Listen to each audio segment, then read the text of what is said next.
My daughter sent me an email that read, "Don't come to my wedding. If you want to see it, watch the live stream, or better yet, open Google Earth."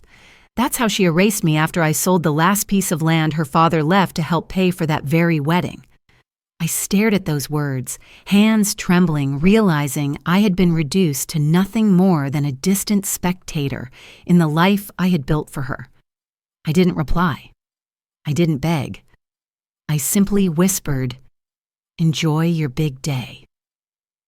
And that silence, it was only the beginning. I didn't always live in silence. Once my life was filled with the rhythmic beeping of hospital machines, the quiet prayers of patients in pain, and the sound of my own tired footsteps pacing sterile corridors. I was a nurse for 38 years. That job was my livelihood, but more than that, it was how I survived after Henry, my husband, died too young.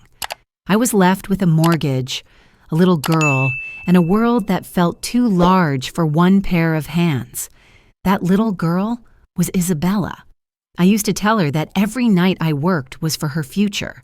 When I skipped meals, it was so she could have new shoes.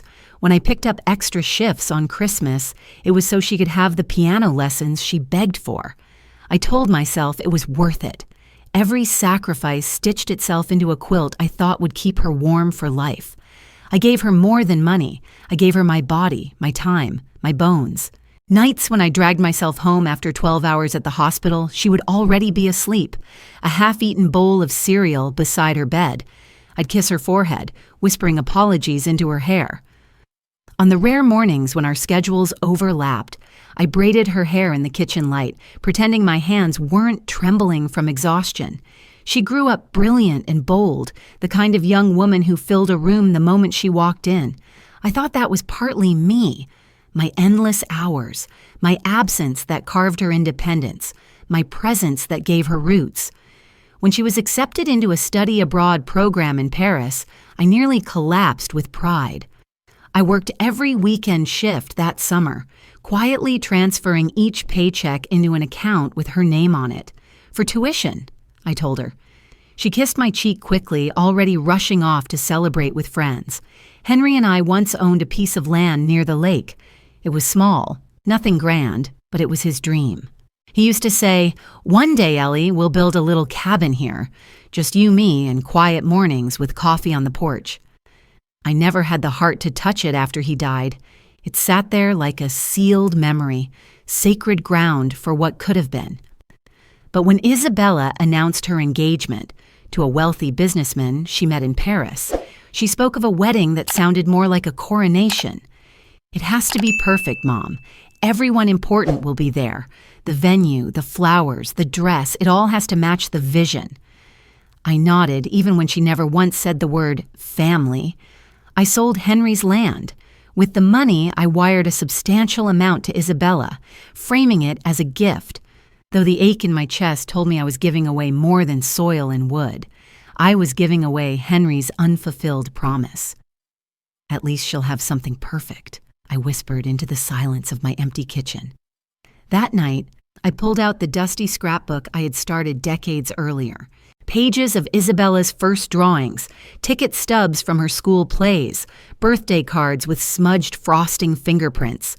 I had saved it all, not because I thought she would care, but because I believed love could be preserved in paper. I began adding to it again. Photographs of her college graduation, printouts of her articles from student magazines, little notes she once left me on the fridge. I planned to hand it to her on her wedding day, not as proof of my sacrifices, but as a bridge between the child she was and the woman she had become. As I glued another picture into place, my hands trembled. The image was of Isabella at 6 years old, holding a sunflower taller than she was, beaming with a gap-toothed smile. I could almost hear her laugh in that frozen moment. "Every photo is a way I erased myself to remember you," I murmured aloud, the scrapbook heavy in my lap. My voice broke in the quiet room. I imagined the wedding in Paris. The music swelling, her walking down the aisle in satin, the air perfumed with roses. I pictured myself sitting in the front row, maybe holding back tears, maybe squeezing her hand just before she said her vows. For one brief fantasy, I allowed myself to feel like a mother honored, recognized, not erased. But fantasies are cruel. The next morning, the email arrived. I stared at my inbox, the sender line reading, Isabella Gray. The subject, important about the wedding. My chest tightened as I clicked. Mom, it began, as if softened by that word. But the softness evaporated with the next sentence. Please don't come to the wedding. It's better for everyone this way. If you want, you can watch the live stream, or just open Google Earth. Same thing, right? I read it once, twice, 3 times. Each repetition stripped another layer of skin from my heart. She didn't want me there. She didn't want me, period. The land, the money, the years, they were invisible, dismissed with a casual cruelty only a child can wield against the parent who gave them everything. I set the laptop down, staring at the scrapbook on the table. My hands shook so hard the glue stick rolled to the floor. Enjoy your big day, I whispered into the empty room. And just like that, the dream I had been carrying shattered. Not with a scream, not with a fight, but with the cold click of a send button. I sat there staring at the screen, the words blurring and reforming, as if my own mind refused to accept them. Please don't come to the wedding. It's better for everyone this way. If you want, you can watch the live stream, or just open Google Earth. Same thing, right? I blinked, my chest tightening until it felt like I was breathing through cloth. She had actually written it. Not in jest, not as some dark joke between mother and daughter, but as instruction, as command. The casual cruelty of Google Earth echoed louder than the rest. That was the kind of sarcasm she once reserved for friends she didn't like, for professors she thought were foolish, and now she had aimed it squarely at me. The daughter I raised, my Isabella, had turned me into a problem to be managed, an obstacle to be erased from the photo album of her perfect day. I sat back in my chair, the scrapbook still open on the table beside me, Isabella's toothless grin from years ago frozen under plastic film. She had once clung to me in every storm, begged me to stay in her room when nightmares came. Now she was banishing me like a stray animal, offering the cold consolation prize of a live stream link. For a moment, I thought it was a mistake, that she had written in haste, that there would be another email to follow. Sorry, Mom, I didn't mean it like that. But none came. Hours passed. The silence in my inbox was louder than any apology could have been. Then came the second blow. Through a mutual acquaintance, a nurse who happened to know someone in the groom's family, I learned that Isabella had already decided who would take my place. On the wedding program, printed in elegant script under the title Mother of the Bride, was not my name. It was hers, his mother.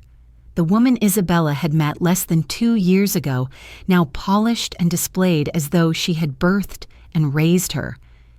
I didn't want to believe it. I imagined the mistake was clerical, a slip of a printer's key. But no. Isabella had made her choice clear.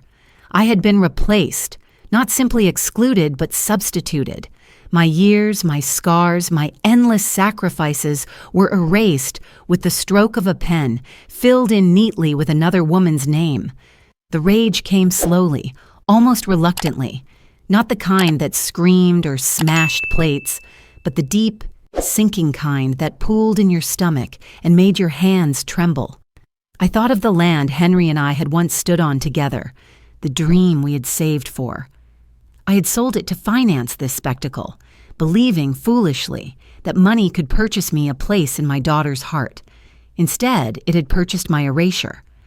I walked to the kitchen, poured a glass of water, and tried to steady myself. The faucet dripped, the clock ticked. The house held its breath with me.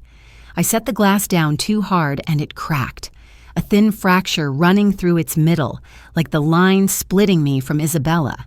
What does a mother do when the child she carried, the one she bled and worked for, tells her she is no longer wanted? Do you beg? Do you show up anyway, risking humiliation, or do you vanish, making the absence louder than your presence ever could be?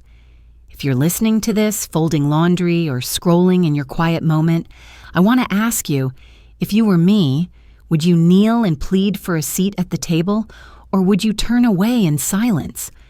Which wound would you choose? I picked up the scrapbook again. The pages felt heavier now, leaden with irony. Each picture was a receipt, proof of a debt I thought love had long since repaid. But love, I realized, had never been a transaction. It was a gamble, and I had lost. The night stretched long. I sat by the lamp, watching moths beat themselves against the light bulb, desperate for something that only burned them in the end.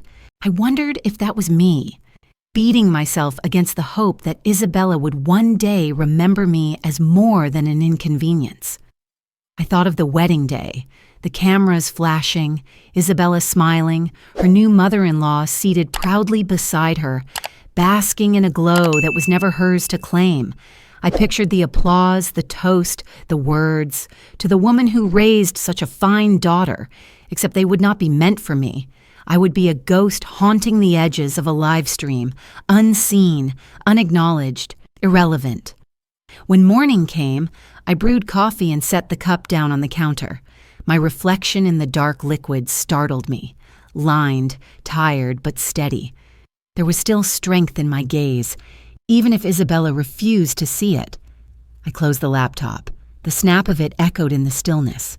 "Fine," I whispered. My voice did not shake. "Let it be." But don't mistake my silence for surrender. The wedding day arrived with the kind of brilliance I had once imagined for myself. Paris lit up in celebration, a city shimmering with chandeliers and champagne. But my house in Tennessee was cloaked in shadows, the blinds drawn against the morning sun. I sat in silence, my laptop balanced on the table, the live stream already cued. I had dressed anyway. Habit, perhaps, or desperation. The navy blue dress I had chosen months ago hung neatly on my shoulders, its satin catching the faint light from the screen. I looked at myself in the mirror before the ceremony began, adjusting the fabric as though anyone anywhere might notice. My reflection felt like a cruel parody. Dressed for joy, stationed for grief. The stream flickered to life. I saw Isabella, radiant in ivory lace, her hair swept into a crown of curls. The crowd applauded, the music swelled, and for a moment my throat tightened with pride despite myself. She was still my daughter, no matter what she had done. That instinct, maternal and unforgiving, did not die easily. Then the camera panned, and there she was, the groom's mother, clutching a bouquet of white roses, seated beside Isabella as though the two were bound by blood. The announcer's voice rang out clear and devastating. And now, a special moment, as Isabella presents her bridal bouquet to the woman she calls her guiding star. The bouquet passed from my daughter's hands into hers. The cameras flashed. Guests rose, applauding. The moment cemented itself in photographs that would outlive me, not a word of me, not a glance, not a mention. My name had been erased. My breath hitched, and I pressed a hand to my chest as if to steady the blow. I could feel the silk fabric of my dress wrinkle beneath my fingers, a small detail to remind me I was still physically here, even if in her world I was not.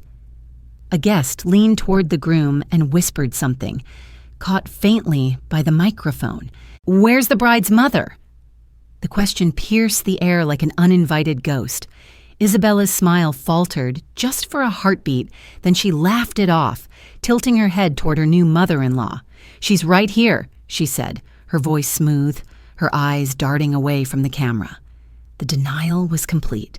She had chosen to erase me not just from the wedding, but from her story entirely. I closed the laptop with a trembling hand. The applause still echoed in my ears, muffled by the slam of the lid. My body sagged forward, my arms folding protectively around the scrapbook on the table. Its weight anchored me, as though all the years I had carried her were pressing down in one unbearable instant. I clutched it to my chest, rocking slightly, the words falling from my lips before I could stop them. Maybe I never existed. The sound of my own voice startled me. I had spoken aloud what I had feared in silence for so long that I had given decades of my life only to vanish from the narrative of hers. The house seemed to grow quieter still, as though it had absorbed my grief. The clock ticked with indifferent precision. The air smelled faintly of coffee gone cold. I thought of the empty pew I should have occupied, of the whispered prayers I should have sent her as she walked down the aisle. Instead, I was here, cloaked in shadows, whispering to no one.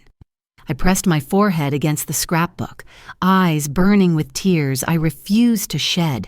Crying felt too generous. She had not earned my tears, but the ache inside me defied my stubbornness.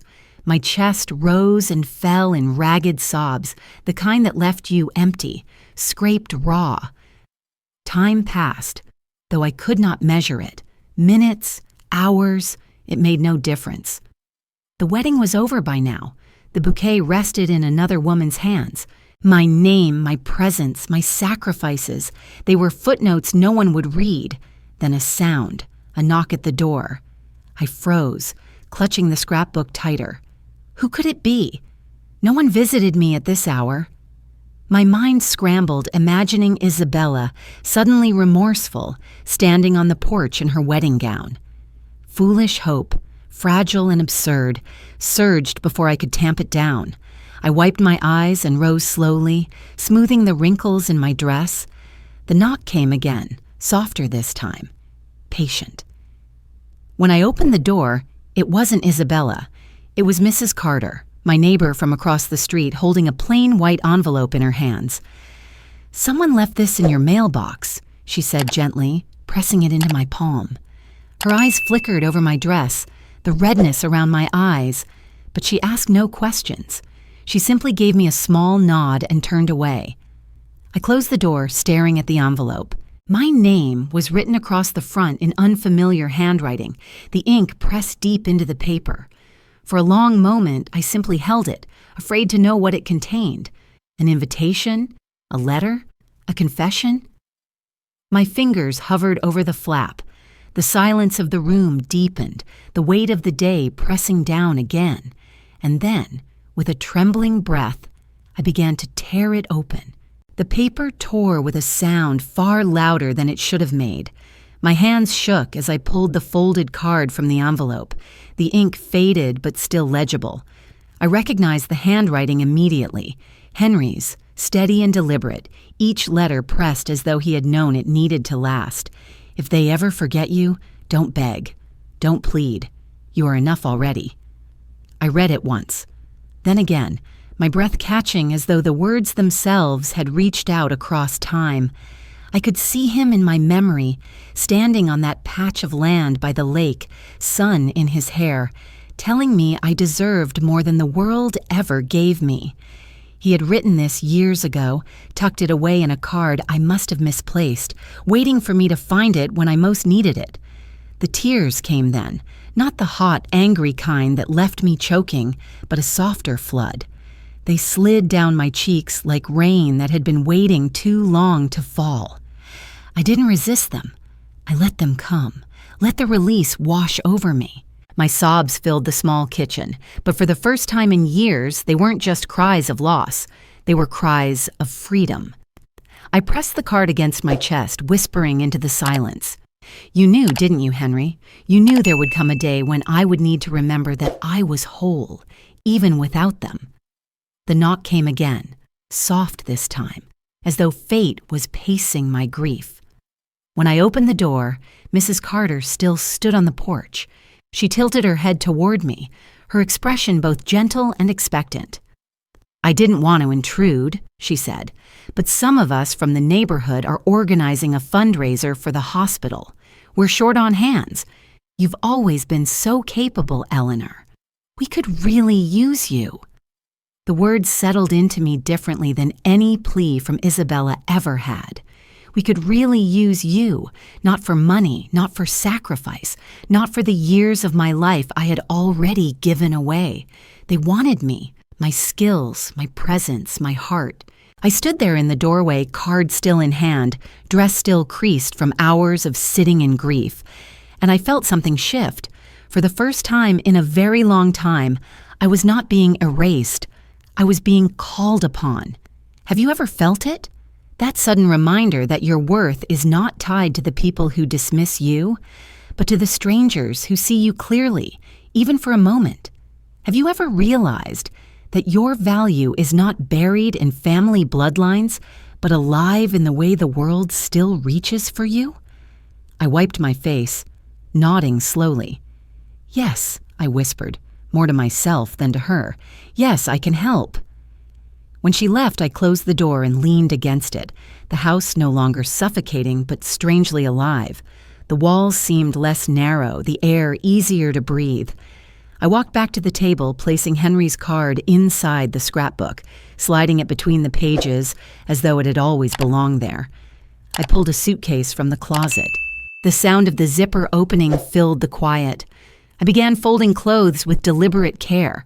Shirts, skirts, the comfortable shoes I had worn to every double shift at the hospital. It was not an escape bag, not a retreat into hiding. It was a beginning. I set aside the navy blue dress. I would not wear it again. Not for memory, not for mourning. That dress belonged to the woman who waited by a laptop for her daughter to remember her. I was not that woman anymore. Each item I packed felt like a declaration. I am moving forward, not toward Paris, not toward Isabella, but toward myself. As I closed the suitcase, I rested my hands on it, steady and calm. I'm not running, I whispered. I'm starting. The clock ticked, the air humming with something new. Possibility.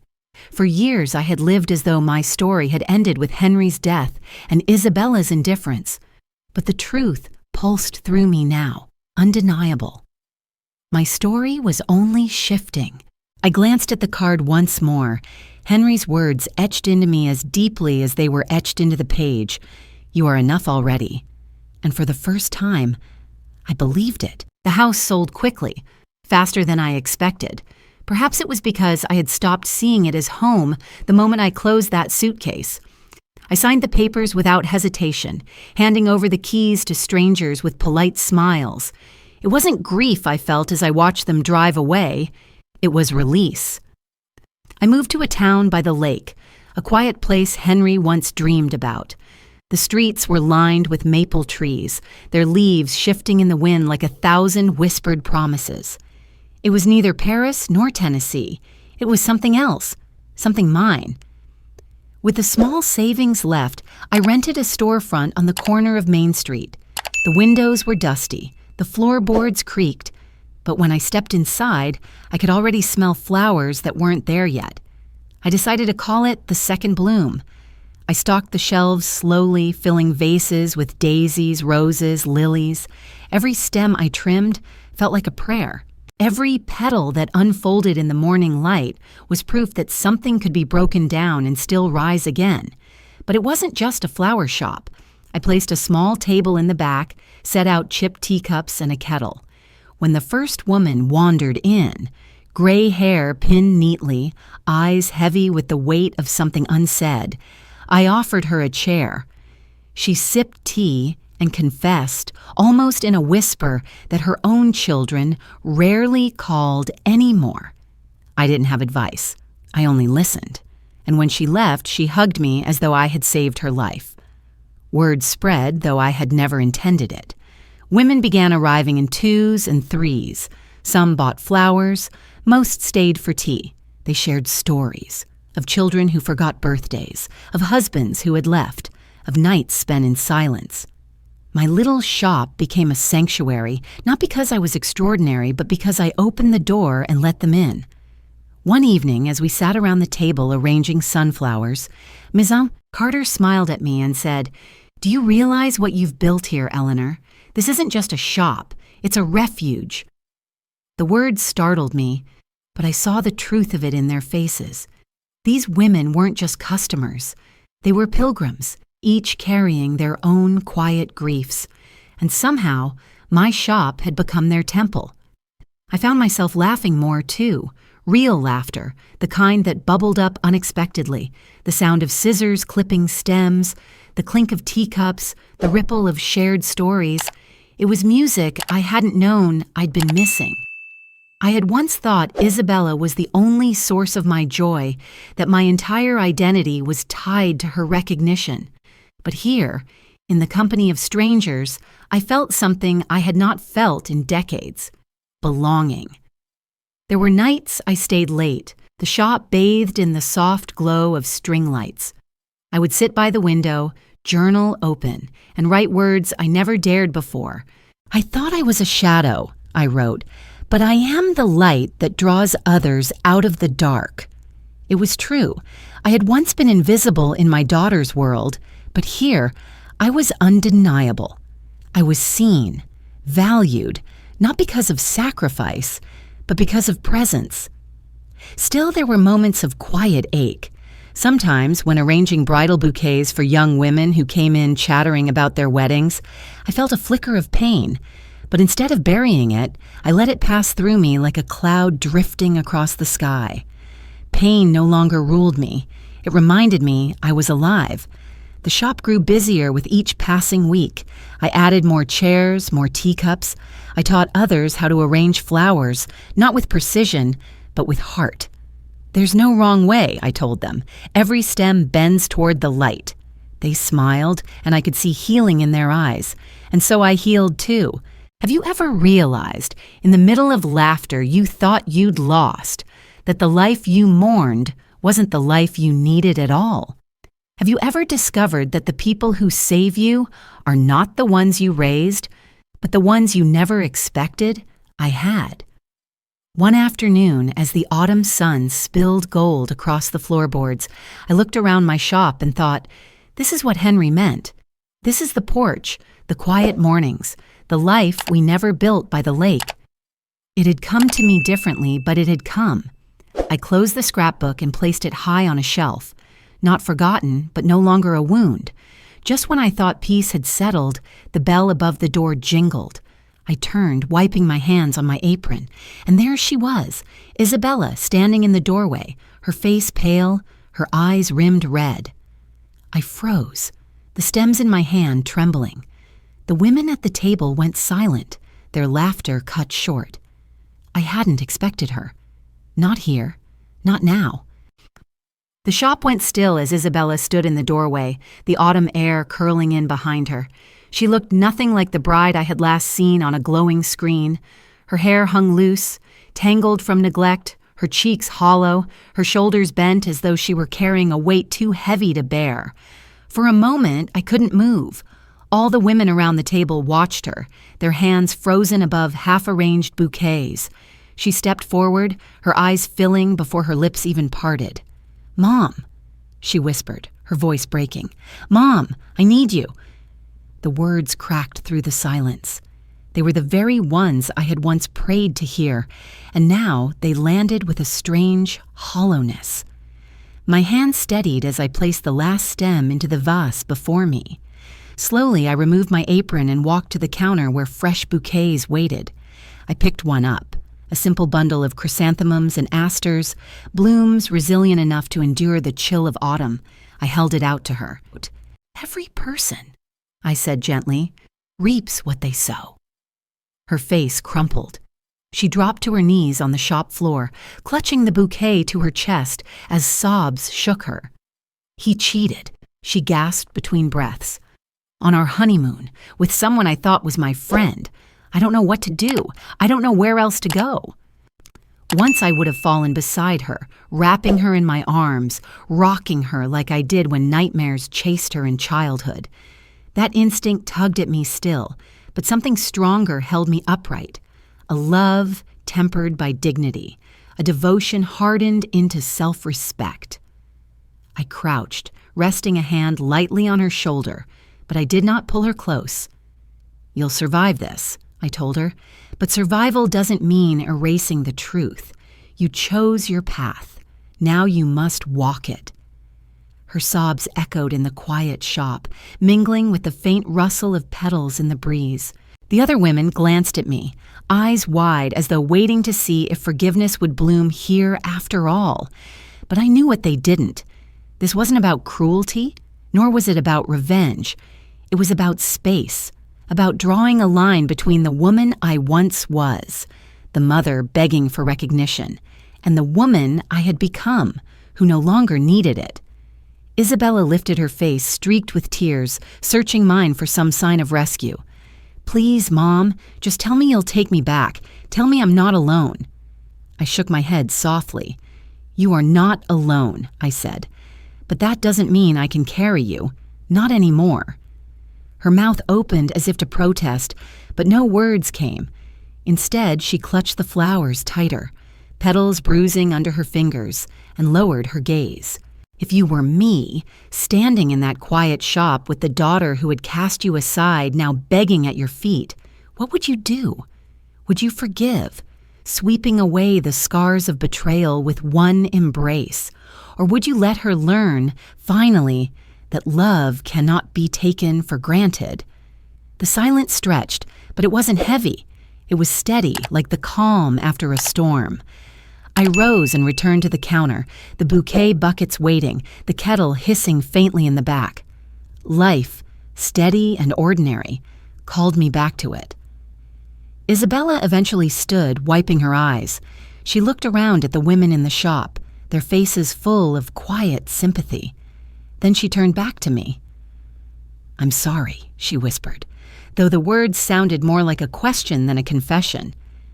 I offered her a small smile, neither cruel nor indulgent. "Take care of yourself," I said simply. And with that, she left, the bell above the door ringing once, twice, before the silence settled again. I exhaled, long and slow, the air leaving me like the last note of a hymn. My hands trembled, not with weakness, but with relief. I had faced her without begging, without breaking. Later, as the sun sank low, I stepped outside. The garden I had planted behind the shop glowed in the amber light, blossoms swaying as though bowing in quiet reverence. The sky burned gold, then softened to rose. I walked between the rows, touching petals gently. The world hushed around me. Music drifted faintly from a nearby cafe, weaving through the evening air. I closed my eyes, letting it wash over me. No apology had been necessary, no reunion required. I had already won, not by reclaiming her, but by reclaiming myself. In the stillness of that moment, surrounded by blooms I had coaxed into life, I finally understood. Silence was not emptiness. It was triumph.